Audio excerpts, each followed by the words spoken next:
The following podcast contains adult content. It is not suitable for minors, professional settings, or the faint of heart. The stories you're about to hear are recorded live at Petra's in the historic Plaza Midwood, Charlotte, North Carolina. FOREPLAY Goes South is open mic storytelling. Hosted monthly by Metanoia, attendees share their intimate, sultry, salacious tales.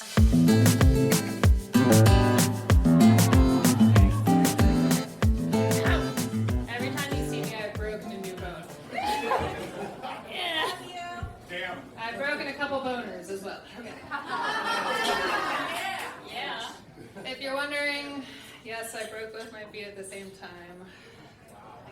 But I'm here. This is my first social event in 2 weeks.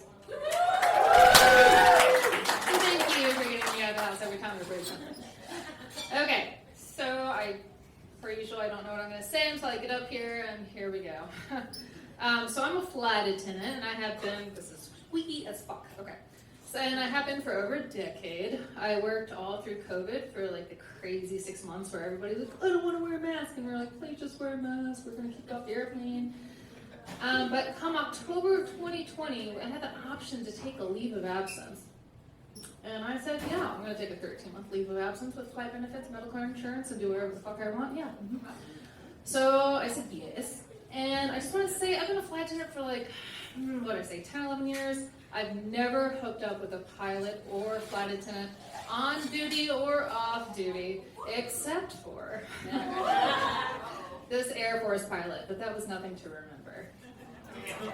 So here we are at the 11th year marker, and flight attendants get a bad rep, pilots get a bad rep.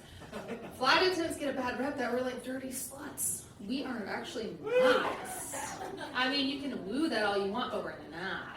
At least I'm not. So it is physically my last flight before going on a 13-month leave of absence. I don't even think I don't need the phone. It's like it happened yesterday. So I'm in my like cute little flight attendant dress and my little sheer see-through, like tights, whatever you call them. And I have my red lipstick on that doesn't smear under my mask because you never know when you take off your mask who you're going to see. On walks, I'm checking my flight attendant stuff to do my last flight from Charlotte to Nashville, which is only a 45-minute flight. And it's only a 10-hour layover, which is very short. On walks this angelic being that I've never seen before in my life. First off, I'm 36 and I got hired when I was like 24. I should actually back up here. The first thing a pilot said to me, my very first flight ever, when I showed up to the gate, I said, hi, I'm here to work Charlotte to Dallas. This old, like 60-ish year old man, pilot looks at me and is like, am I being punked? Where are the cameras? I haven't worked with a person that could reproduce in 20 years. Yeah, I was like, this isn't a joke, I'm here to work. And he was like, well then. And he says, things still work. That was my first flight 11 years ago, right? And I was just like, I'm just going to ignore this. Well, anyways, so let's do it to like 2 years ago. So I get on the airplane, I'm checking my equipment, and all of a sudden this angel walks on the airplane, and he's in the uniform. He's like 6'4" tall, full hair. I've never seen anybody under the age of 30 as a pilot that I'm working with. And he's just so delicious, and I get this waft of like yummy cologne coming from the first class area where I'm sitting at like row 8. And we're both wearing our mask, and we both physically go, and you can see us both like gasping for air under our mask at the same time. We do a double take, and we look again, and I was like, oh, fuck, I'm in trouble. I've never actually wanted to hook up with a pilot ever that I've worked with. And so, anywho, it's only, like I said, a 45-minute flight. Halfway through, like a 25 marker, you barely have any time to do service on this flight. And then, hi, this is Melissa. I was working first class, so I was really lucky to be up close to him. Hi, this is Melissa. Can I help you? And they were like, we need a bathroom break. Okay.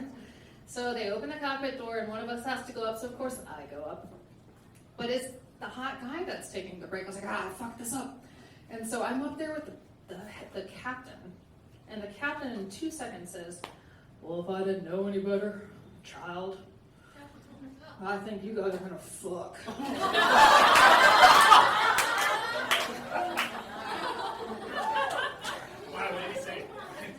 That's exactly what he said. And mind you, like, the shit up in the cockpit is actually recorded for, like, so much, for, like, so long. So I was like, God, I hope we don't crash in the next 10 minutes. Because they're gonna think I'm, like, blowing one of the pilots. And I was like, okay, whatever. And I was just like, what makes you think that? And he's like, God damn, the way he looks at you. And I was like, good to know. So then we land, and we're in Nashville, and like I said, 10-hour layover. And if you don't know, the rules are drinking alcohol in a layover. We're not allowed to have alcohol like under 8 hours. So I had 2 hours to get my business done. And so I go up and I talk to this guy, and we have things in common, like we like music festivals and going to shows and yada yada. And he was like, you want to grab a drink? And I was like, what does this ring on your finger mean? Because he had a ring on his pinky finger, actually, not on this one. And I was like, you hiding something? And he goes, no, actually, not at all. I'm in an open relationship. I'm allowed to do whatever I want. And I said, okay, green light, woo. And so we meet at the bar. And mind you, 10-hour layover, why would I have an outfit? I learned after that. So I'm in my pajamas at the bar. He buys me like 2 or 3 drinks. We cover a lot of ground. I double check. Yo, it's like, you're not like engaged or like married or anything, right? And he's like, no, she just wants me to wear it because she likes to control me, but she still says I can do whatever I want. I was like, huh, okay. So anyways, I asked, whatever. So we take use of all of the hotel amenities. We go play cornhole. We go jump in the pool, which is heated. It's like indoor and outdoor. And then all of a sudden I'm like swimming past him and flirting. I'm like, oh. And he just scoops me up and just starts making out with me. And I was like, oh, fuck, this is dangerous. And the first thing he says is I'm not allowed to have sex. That's fine, I'll respect that. He's saying we can do everything else, and he's like, yeah. So, okay, cool.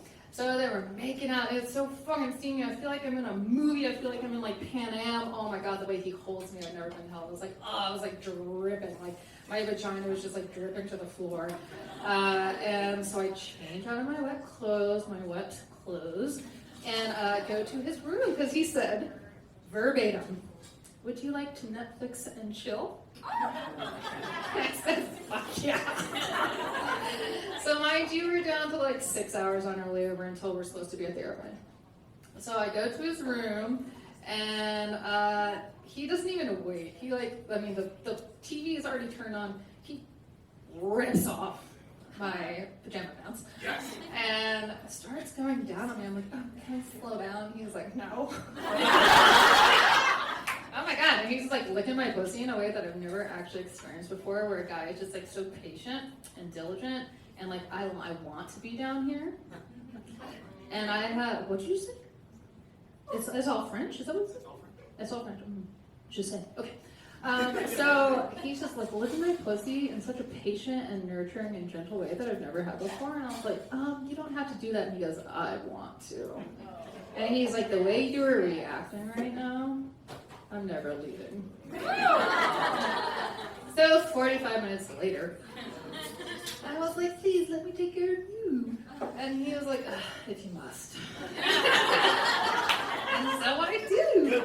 And I take my sweet fucking merry time, and I do, wait, Mackenzie, you were talking, I was curious what she was doing. I was like, the lesbian that went down on your cock for the first time, was she doing like the tornado twist with like the,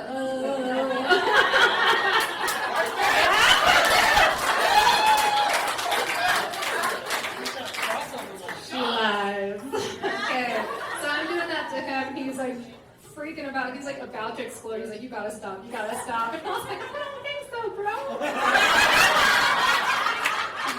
Comes all over my chest, and he seemed surprised. And I was like, what is going on with this guy? And it was so hot. For up until 2 hours before our flight, like show up time, we were like doing lots of things, and we actually ended up having sex. Woo! After him saying, we can't have sex, but let's Netflix and chill. So let's get to the dirty part of the story.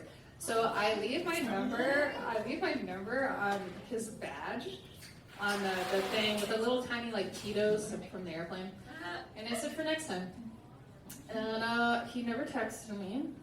He never did anything. I saw him. I mean, obviously I worked with him home, but I'm saying he never texted me after that. And I reached out to my friend where he's based in Philly. I was like, hey, Julian, what do you know about this Bob character? And she was like, oh, fuck, he got you too?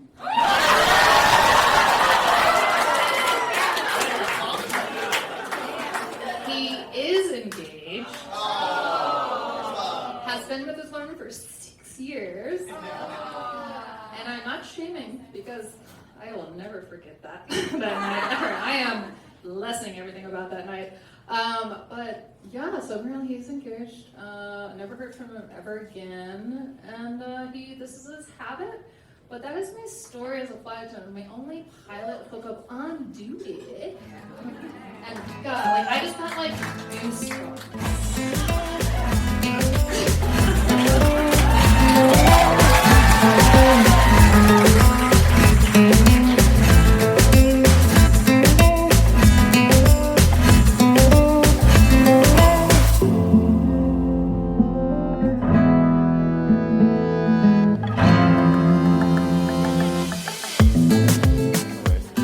Hi, I'm Terry. I'm from Chicago. I'm not from around here. So this story can go far and wide. So I've been in the alternative scene or the swinging world or the lifestyle for about 20 years now. In my early days of the lifestyle, I was a bull for a couple. And this couple, they were some weirdos. And I'm not here to kink shame people, but so this is one of their stories. So the wife and I would play all the time. You name it, we probably tried it. I learned a lot about myself, my sexuality from this couple. The husband never played, he always liked to watch. And as we progressed through our relationship, the wife got a little more forceful towards him. So I'm cracking up thinking about the story because it's just so fucking out of left field. As we progressed through our relationship, the husband would move closer to the bed where we were playing. Where this bench is how close this guy got to me. Which once again, not homophobic, I love everybody. The wife is on top of me, and she's like, punch him. I'm like, what? Punch him. I'm like, I'm not punching him. Punch him. She punched this guy in the chest from a seated position on top of me. I'm like, oh, okay. So I slap him. She's like, no, harder. He's my bitch. Punch him. So I hit him. So we got past that. During our cool down period, we would always eat. These people were loaded. They had their own playroom. They paid my fucking rent as a 23-year-old with his own apartment. Rich people that can pay your rent, I'm in. So one day, she brings out a gas mask. She puts him in a gas mask. One day, she brings out a chair and handcuffs him to a chair. The most extreme thing we ever did, and I promise this happened, guys. This woman somehow got her hands on a body bag. And had me zip him up in a body bag and put him on the bed next to us as we played. And I legitimately, and I put this on my FetLife page, is that a fucking body bag? Because, I don't know how people get a body bag. It's a fucking body bag. So they ended up moving to Germany, actually, and every now and then I'll get a random email from her. It's just yeah, it's a fucking body bag. So.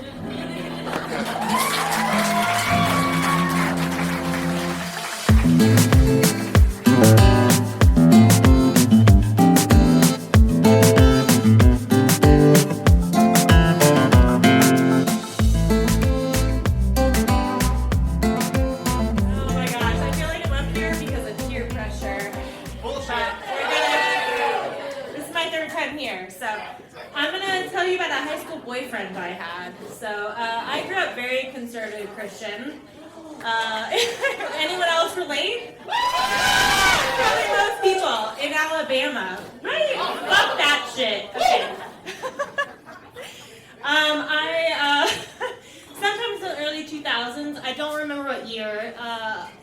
of my mom's came to live with us with her 2 sons. And pick a year, they lived in Florida. There was a large storm, I don't know. That's just part of living in Florida, right? They came and lived with us. It was supposed to be just a couple weeks, ended up being about 6 months. And my mom's friend, it was interesting. Her name was, I can't even remember her name right now, actually. But she was allergic to everything except chicken with salt, broccoli, vanilla bean ice cream, but only Breyers, all right? And cigarettes. You make sense of that, I don't know. But her oldest son, she had 2 sons, Dusty and Cody. Her oldest son, Cody, me and him became best friends while they were living with us. I feel like it was probably teenage hormones, you know, surging through our bodies. We became best friends. Decided to date at some point. Exactly. And we would hook up. I feel like it's more of a relationship of convenience more than anything else. Your teenage hormones, living in the same house. What else are you gonna do except have sex, right? Right. So we hooked up numerous times. Decided we were best friends. Also gonna date at this point. I remember his mom coming in at one point. We were having sex, and she just thought we were watching a movie because nobody expected that we would actually be hooking up. But we did date, and I feel like it was more of a friends with benefits situation. I remember this one time that we had sex and got a little messy on my mattress, and I was like, as a teenager, yeah, right? I was like, oh, my parents are going to come in and they're going to smell the sex. Right? They're going to smell it. Shame is amazing. Right, I know. Well, conservative Christian, not allowed to date, talk on the phone with boys. What else the fuck? I mean, what are you going to do, right? You were worried about everything at this point. So as a teenage girl, my solution to this was, let's spray Sweet Pea perfume from Bath and Body Works all over my mattress. To this day, if you bring Sweet Pea perfume around me, I might grow up on you, because all that did was make my bed for the next, 2 to 4 weeks smell like cum and Sweet Pea perfume. So to this day, that's still what I think about at that point. But it was great. It was hormones, high school, everything. You're trying to process through everything you're feeling at this point. So we had a great experience. It was a lot of fun. What turned into a couple weeks of them living with us, because there was tornadoes in Florida, which pick a year in the early 2000s, and it would probably be some storm in Florida that made them live with us for that long. They decided to move to Alabama. So I will tell you, you can just imagine what backcountry in the middle of nowhere part of Florida they lived in to decide that Alabama was more progressive than that. Yeah. I'll let your imagination run wild, right? No. But they moved to Alabama with us, and I remember his mom at some point coming in. Our parents did not expect at any point that we were dating, for whatever reason. I'll get to that later.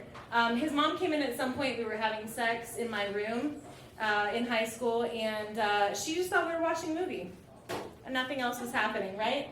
So not long after they lived with us, which was supposed to be 2 weeks, turned into about 6 months, Cody, which is the name of this gentleman, actually was diagnosed with cancer. Not to make this all, serious or whatever, but he ended up surviving. He's still alive today. Just so you know.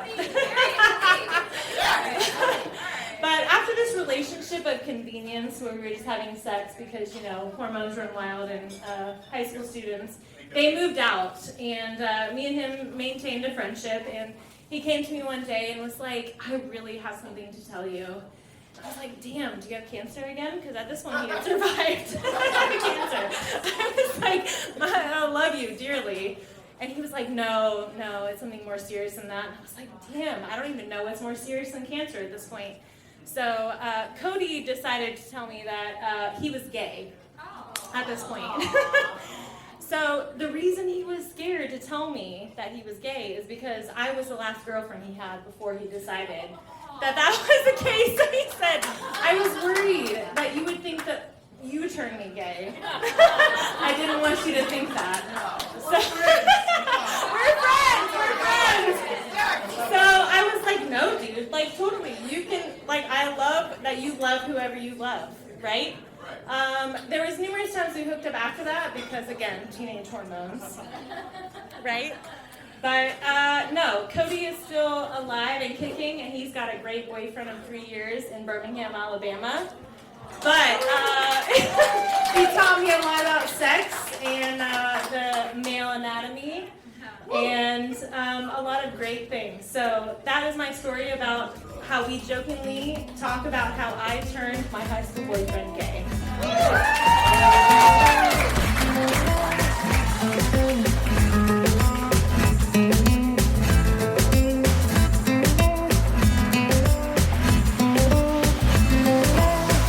This episode of FOREPLAY Goes South podcast was recorded and produced by event host and podcast creator Metanoia. These stories are recorded live every third Tuesday of the month at Petra's in Charlotte, North Carolina. For more information about FOREPLAY Goes South, follow us at FOREPLAY GS on Facebook, FetLife, Instagram, and Twitter.